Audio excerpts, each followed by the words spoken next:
ہماری مساجد جو اسلامی تمدن اور روحانی مرکزیت کی علامت ہیں مسلسل حملوں کا شکار ہیں۔ یہ مسئلہ صرف دشمن کی سازشوں کا نہیں بلکہ ہماری اپنی غفلت کا نتیجہ بھی ہے۔ ہم نے مساجد کو صرف عبادتوں تک محدود رکھ کر دیا اور ان کی حقیقی معنویت کو بھلا دیا۔ مساجد نہ صرف نماز پڑھنے کی جگہ ہے بلکہ یہ مسلمانوں کی تربیت، تعلیم اور معاشرتی مسائل کے حل کا مرکز ہوا کرتی تھی، لیکن جب ہم نے اس کو اس کردار سے محروم کر دیا تو مساجد ہماری زندگیوں سے غیر متعلق ہو گئی۔ ہمیں اپنی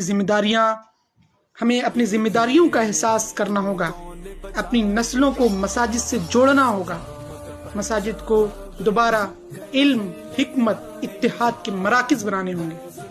یاد رکھیں، مساجد کی حفاظت